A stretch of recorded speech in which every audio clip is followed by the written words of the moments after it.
war new nig dhaha markano war new nig dhaha gabadhii xanuunsanayd ee Aamina Dhool markii xanuunkeeda la soo sheegay waad la socoteen waadna wada daawanayseen waxa la magacaabay dad u shaqeeya Universal TV oo wariyaal ah qaarna ay yihiin fanaaniin North America waxa laga magacaabay deeq darajo oo u shaqeeya Universal TV oo Minneapolis ila degan oo walaalkay aan soo shaqeynayna oo lacagta soo soo aruurinay saawada ogtihiin Australia waxa laga magacaabay Bafo Hargeysa caabin in la yiraahdo laga magacaabay UK London waxa laga magacaabay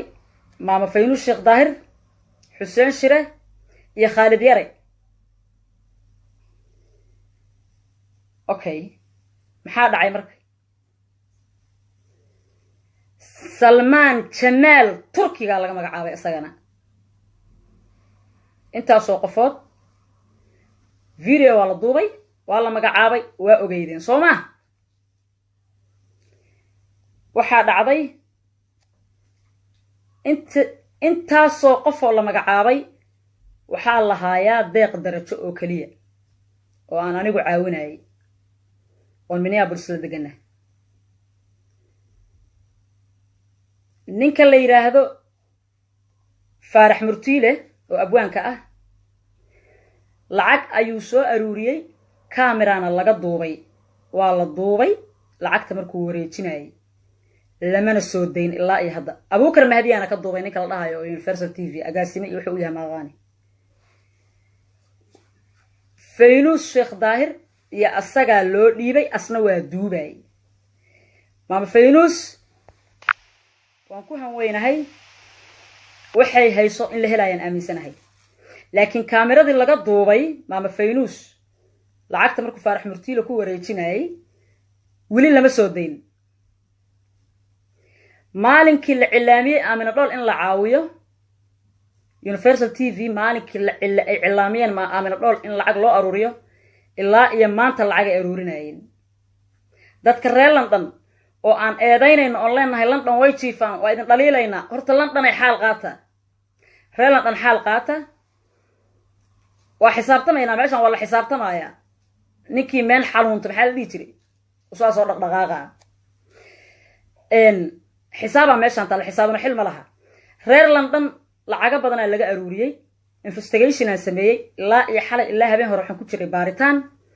London dadka jooga lacag baa laga aruuriyay Universal TV laba waxyaabood inay soo cadeeyaan waay kow lacagaha London ay ka aruuriyeen inay soo bandhigaan waay labo lacagahay isku qoreen oo ayagu dhaheen intaasaan isku qorqornay waa inay soo cadeeyaan haddaysan bixinaynina ma bixinayn afcad ay u dhahan ilaa xoog lagu ma leh ayaga isku qoreen waxa ugu weyn oo hadda aan aad uga walwalsanahay on habeen hore la ii sheegay xalay maan habeen hore la ii sheegay Bafo from Australia oo ah shaqaalaha Universal TV in uu 8,000 lacag ka badan 8,000 waa lambarka la ii sheegay laakiin I know inay ka badan tahay no mala dambi laha leeyahay dambina cadaab leh wixii dambi Allah naga cafiyo laakiin 8,000 la ii sheegay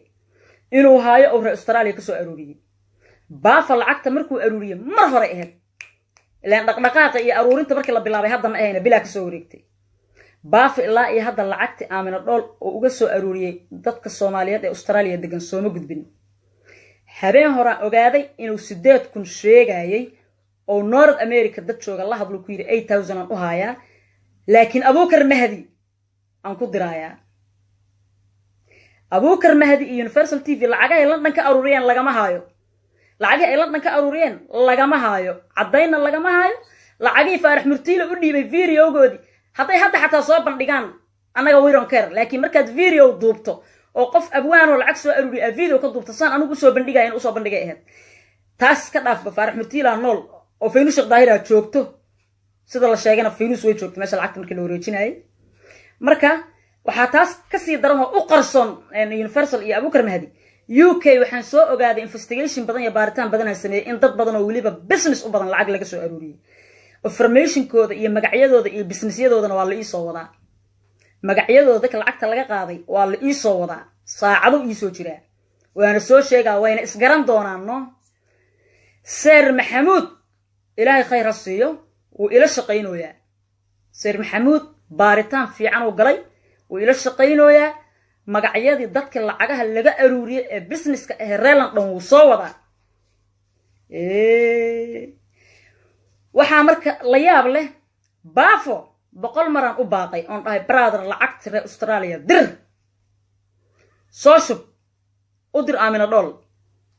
baafo hadda maxaa iga soo gaartay oo la ii soo sheegay inuu Abuukar Mahdi ku xiran yahay oo rabaayo u yahay lacagtan Abuukar Mahdi inuu ku diro uu rabo Abuukar Mahdi markii 8,000 Australia markii lagu diraayo ma Abuukar Mahdi xanuunsan oo lacagta iska leh mas Aamina Dhool iska leh